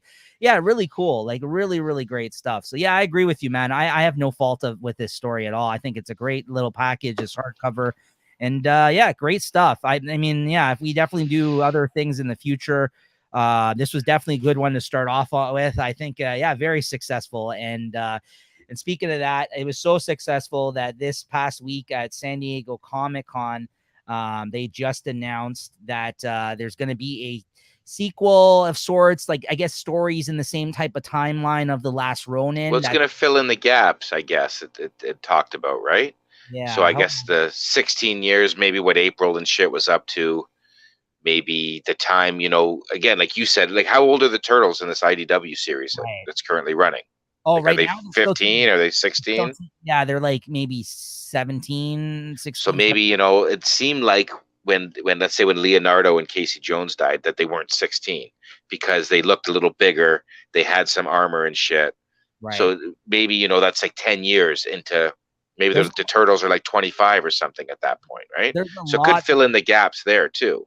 Yeah, there's a lot they can do. So yeah, so it says the lost years. So like to your point, I think they're going to be filling in the gaps of a lot of the timeline where we probably weren't aware of from now. So they're not going to. I'm sure there's going to be a continuation. I would say from past this point without any of the turtles, like in the way it said to be continued at the end of this story. But who would be the main protagonist in that? If it's going to be Casey, like his daughter, or like or April, I don't know. Like without any turtles, that's what I mean. Like the fact that she had turtles at the end there, could it be a new turtles of some sort? Could she be hoping that they get reincarnated like they tend to do or something in the current IDW? I don't know, right? So I guess we'll see. But yeah, it says IDW and I just hope they don't like make these new turtles fucking transsexual or some shit, Like Casey's gonna raise 4 turtles that are all women or some shit now. times, yeah. Right? I just hope that that's not the case because I'm fucking gonna be out, man. Well, the current arc of the turtles I just read in the most recent hardcover is something where it's a very emo driven story at first. It's just turtles being sad. If you wanted to see fucking several issues of turtles moping around in their feelings, then definitely check out, I think it's issues 101 to like 110 or 12 or something. Whatever's in the first this most recent hardcover. As long as Raph doesn't end up like fucking Shredder or something, I'll be all right, Yeah, exactly. So the last Ronin last year's announced for November of this year, 2022. And yeah, they're set to give us a 5-issue follow-up miniseries, The Lost Years, from IDW and Paramount. I guess Paramount has to be in part with this now too. Is that where the movie rights are? I guess I think so, yeah. Okay. TMNT. That's kind of been the downfall of fucking the movie side of the Turtles is Paramount, right? Yeah. TMNT, The Last Ronin, The Lost Years. It's going to be written by Turtles co-creator Kevin Eastman and former longtime IDW Turtles writer Tom Waltz. So basically the same writers of Last Ronin. Nice. Excellent. On art, SL Gallant will join. I'm not familiar with him, but returning art is Ben Bishop, which is the guy who did the flashbacks of them, like all of them dying essentially in this story that you were reading. So, so I guess we're not going with the more grittier art style. Maybe this SL Gallant is grittier. I don't know. But yeah, look at that cover. Very cool looking cover. This is The Lost Years. Sick. I know Peter will be buying the many variants of this issue. No, I need all 8 of them. The first issue will come in 3 cover variants by Kevin. There you go. Ben Bishop and SL Gallant, all the artists of the series. Each I have need all 3, man. And there will be a third retailer incentive cover by Mike Diodato, which is an artist that was made famous. Oh, this is the one over from Marvel Comics. That's all right. It's not bad. Yeah. It's kind of badass though. He's got like the Japan look. I wonder if that was just Donatello's look. I don't know. Maybe. Maybe Michelangelo's got the armor and shit, and he went like for the samurai kind of look. I wonder what they're going to do, because obviously we're not going to go into further detail other than this announcement at this point in time, but it's like each issue going to focus on one of them or something like that. That would be cool, right? Like during this time. They've just expanded the universe too. Yeah, like because this last Ronin, it's a cool universe being in the future. Yeah. Even if they tone it back, I guess they have to go back 16 years though, which would change a bit because then the Turtles would be alive, right? It actually does talk about a little bit possibly about it here. Yeah. So the first 5-issue series, The Last Ronin, takes place in a future dystopia, blah, blah, blah. Series began in 2020, but concluded April of this year. Yeah, it took like 2 years to come out. According to IDW, Lost Years digs deeper into the world of the Ronin verse. Yeah, see, this isn't the last you're going to see it after this miniseries. We need a Last Ronin movie in rubber suits, man. Are you kidding me? I'm here for it. Come on. Wouldn't that be insane? I'm here for it, man. Do you get like M. Night Shyamalan to like direct it and have all kinds of twists? No, not him. It's widely beloved and critically acclaimed entries of all time. So when Kevin Eastman and I first began collaborating on it, we were building on a very solid foundation. We had the basic outline. As time passed, we began to realize that Last Ronin's story was so much bigger than we had originally anticipated, past, present, and future. There's so much more about, especially as when those checks started rolling in, there's so much more about this world that we still want to share with our fans. The Lost Years represents the first expansion of what we now fondly call the Roninverse. Yeah, so this is the first of many. It looks like it offers. I'm fine with that. It offers our many loyal readers a much more detailed look at the Ronin's past, as well as sharing a glimpse of an exciting future for the many allies he's been forced to leave behind. So there you go. So it's gonna be its own universe or whatever. It's not gonna tie into the other IDW series. And Kevin Eastman actually in his statement mentions that. He says here, buckle up TMNT fans. We've got 2 turtle universes that are both about to get seriously awesome. Yeah, there you go. I need to jump in on this fucking IDW you really one, do. man. You really do, man. But I can't jump in at like 134. It's an well, no. So at the end of the current event that's going on, it is supposed to be a new jumping on point for readers. So just wait for the current, like whatever, like even I'm not caught up right now because I wait for the hardcovers to come out. Basically the issues are 2 hardcovers behind, honestly, right now, like where it is right now. But I heard that the current like direction of the story, I think, has had mixed reviews because a new writer came on.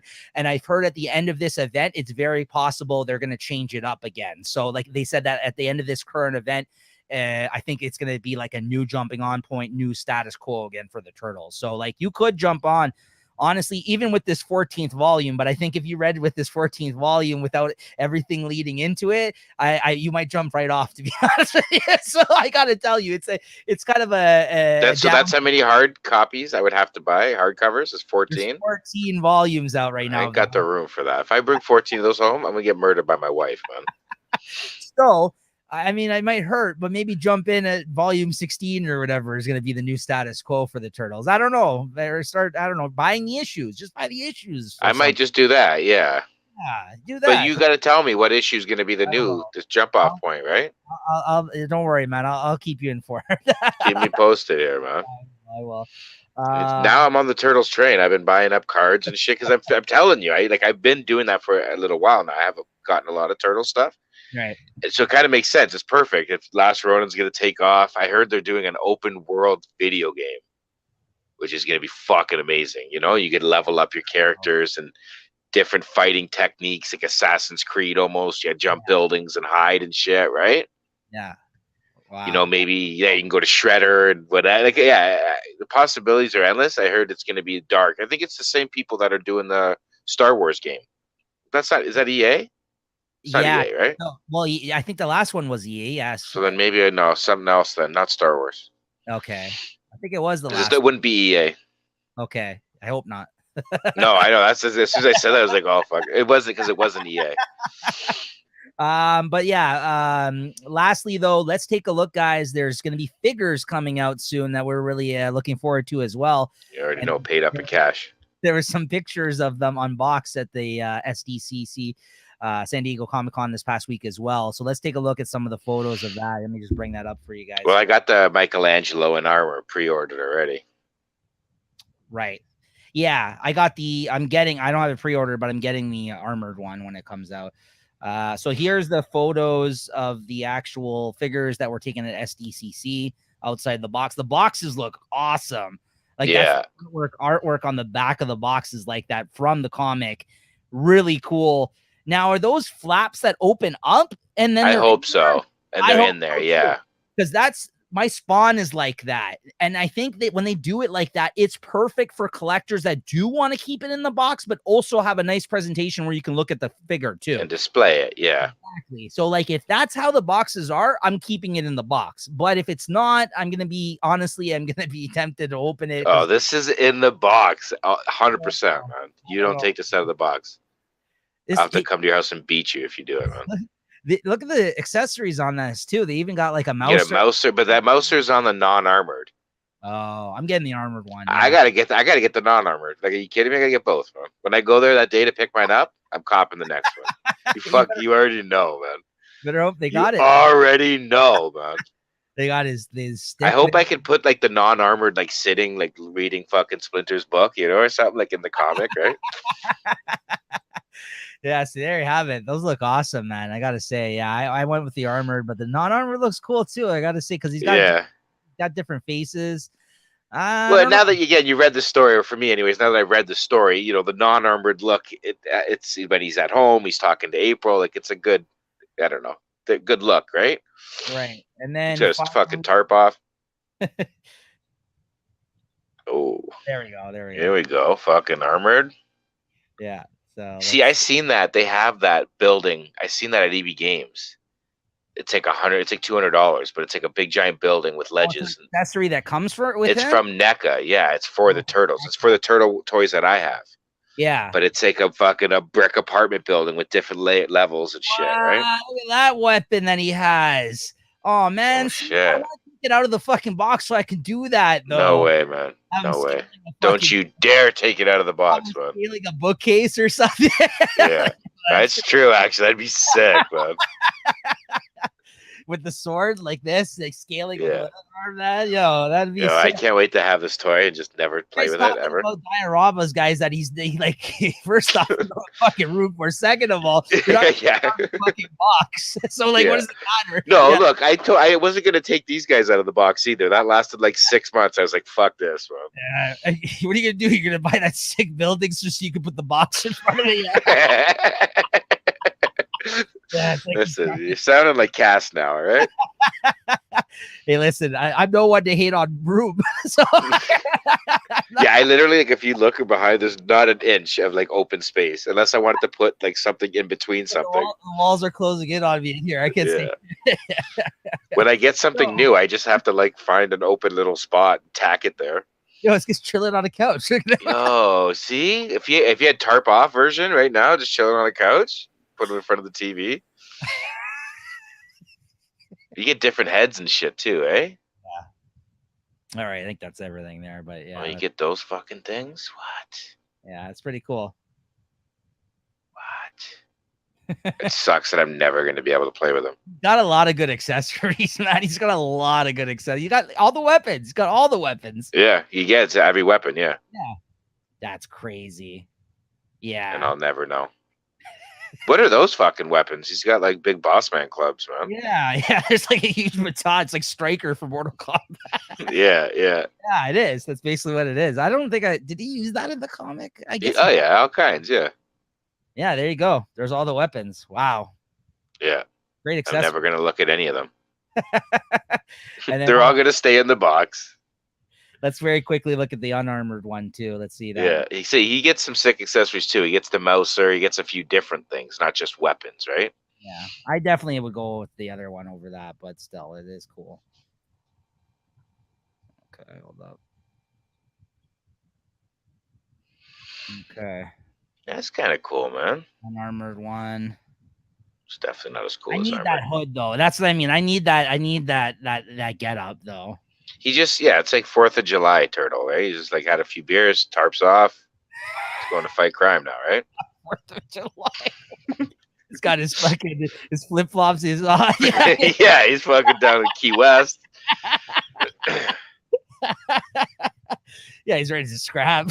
Yeah, he's fucking scrapping at the bar. What'd you say about me? Honestly, like the same thing, but just without the armor. Like it just seems. Yeah. Why didn't they just fucking just leave it as one figure? But who else could they have? I guess they could have did Casey Jones' daughter, but I mean, no, it's gay. Yeah. Well, gay Shredder, else? maybe. I just think who else? Oh, yeah. Does he have the broken sword in the other one? Actually, no, he doesn't. He has a full sword, so that's kind of cool. He has the broken sword in this one. He's like looking at it and shit, all sad. That's cool. See, that's what I'm talking to. He's got the book and he's chilling, man. Yo, look, he's at home. He's vibing right now, man. Oh, he's petting a mouser, bro. Looking at a book, petting him out. Look at that. That's insane. That's one of the accessories. Is the journal in this one? Yeah, it is. Oh, damn. You already know, man. Pin cash. You know what? I know this is going to sound crazy to some out there, but I might have to get it just for that journal. And the mouser and the broken sword and shit. You have to complete it, man. Oh, you can have and that way you could take tarps off, like out of the box, and get all the accessories. How about this? You take out the unarmored one out of the box and do something with that, and then you keep the armored one in the box. That's what I'm saying. Yeah. Yeah, I know you're chilling on the couch reading a journal and shit. You were just saying that. I'm like, how about this? Yeah. Like, imagine right now, I just had Unarmored chilling on a couch behind me, just reading a journal, man. Very cool. Yeah. You know? Might have to. There you go, guys. Well, I'm You sure got the pics from the Comic-Con for the other ones they released? No, I just had the pics of them unboxed. That's the only ones I took. What? Because they did a drop at Comic-Con with, they're going to have all the Turtles, Donatello, Splinter, Raphael, Leonardo. I was looking for it. I remember you told me to get the pics. I didn't find those. I couldn't find them anywhere. Were they also NECA? It was on Instagram. Yeah, it's all NECA. Yeah. Yeah. Okay. No, I didn't Super have cool. What I didn't like was Leonardo was taller than Raphael, though. I mean, I don't know if that's been like is that a thing or like? What do you mean? Is he supposed to be taller than him? I don't know if that's a thing. Is it? Like, is he supposed to be taller than Raphael? Again, I always thought Raph was the tallest. Like, he's a snapping turtle and shit, right? But maybe in this universe or whatever, they're different. I know with the new one, they're like that. Like, all four of them are like different. Like, one of them's a painter turtle. One of them's a snapping turtle. They're all different types of turtles. Right. So maybe they do that in this too? Maybe. I mean, it would make sense. I mean, like, just looking at how they made Mikey look, like in the detail that they put into him as an older turtle, I thought that was pretty cool. So maybe that's the case. I mean, Raph is like, that makes sense in a way because like Wolverine's kind of the runt of the X-Men too, but he's like the most, you know what I mean? Like he's kind of so maybe he's like stockier but shorter. Yeah, that's what I would say. If I got a picture of Raphael, like that makes sense in a bit. But like, if you're gonna have figures, though, I don't think you should be making like, you know what I mean? Like, unless he's maybe it was just the picture and stuff. But I seen in the comments that's what a lot of people were saying, and I agreed. Like, if that's the case, the scaling maybe not the best, but it could have easily just been the picture too, and the way that they were, Especially if you're gonna line them up with each other, right? Like, I don't know. Yeah. Oh, interesting. So, do they all look aged up though, or are they young in the? They weren't young, but they weren't aged up either. They weren't old like the Ronin, but they were in their armor and stuff. Like Leonardo had his armor. Raphael had his armor. So they were like in the flashbacks where they were dying, essentially. Like that's right, exactly. Yeah, when Raphael burst, like the opening when he burst in the house and Splinter, and that getup, that's what he's wearing. Oh, that's in cool. his figure.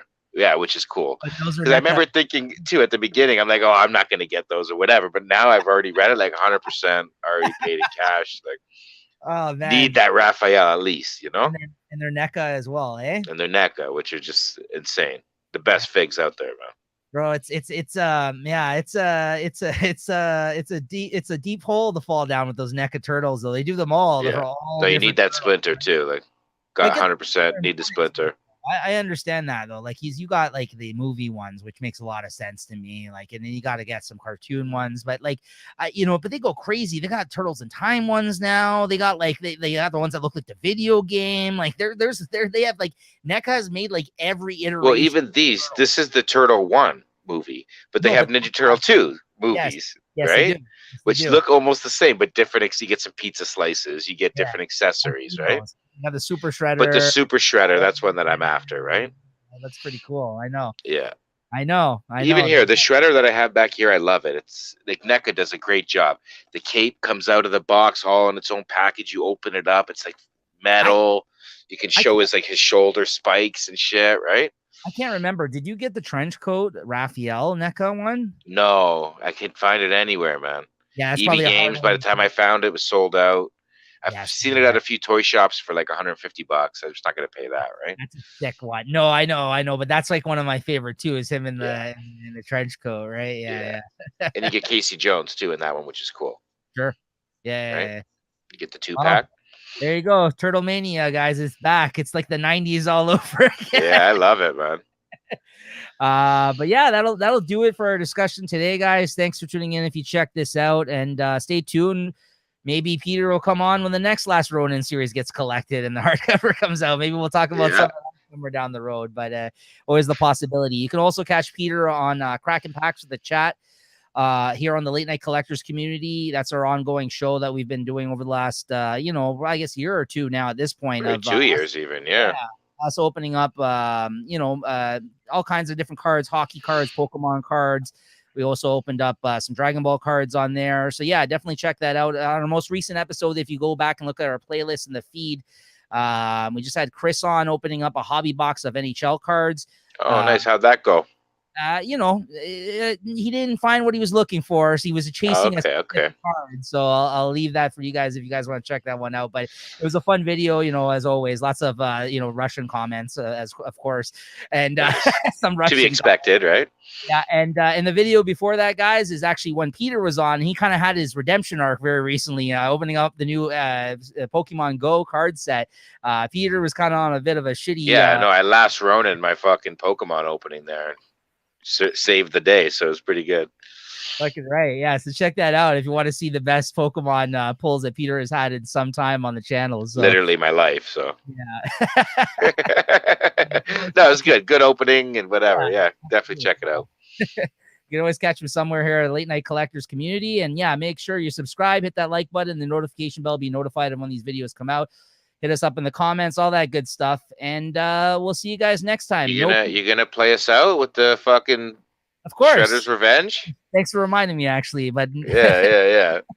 But you guys gotta check this out. Again, me and Nick's playing that game. Like, we started off way at the beginning of this video, just like going off topic, of course, but playing that Shredder's game, whatever, and then you kind of get to a point where you fight Shredder. I don't think it's the final boss, there's still some game to go, but then this song kicks in, which is kind of cool, right? At first, I'm thinking, what the fuck? And yeah, it was awesome. You're tripping out. This song is called "We Ain't Came to Lose." This is Raekwon and Ghostface Killer from Wu-Tang. So yeah, this is from the game Shredder's Revenge. Definitely check that out. It's only like I think $35 to download, guys. Fun game. It's kind of got definitely worth it. Yeah. Kind of like supposed to be like a retro throwbacky feel, like the old Ninja. Yeah, side-scrolling arcade style video game. Yeah. You can play up to 6 people on that. And also stay tuned. We'll actually probably have a stream soon of that. I know we need to do that. We keep talking about it. People over from the Late Night Chat Network, I think they're going to join us as well on that stream. So definitely check that out. That'll be a new late We should do a stream, like pick a weekend and start it and finish it. Like, we don't finish streaming until we beat it. I'm fine with that, man. But I mean, like, yeah, clear your schedule. Probably beat it in like 2-3 hours, right? Yeah, it'll take a few hours. I don't think it would take that long. Yeah, I mean, we beat that other game that was a few hours within a couple of streams too that we just did recently. Yeah. But I mean, if we picked a Saturday and whatever, right, and just beat it, that could be a cool stream. Anyways. Yeah, that would be cool. Okay, we'll talk, but stay tuned for that as well, guys. Lots more Turtles to come. All right, Peter, thank you for joining us again here. Yeah, thanks, man, and good discussion, and we'll see you guys next time. Here we go. We ain't came to lose. No, we ain't, man. This is what Michelangelo was bumping.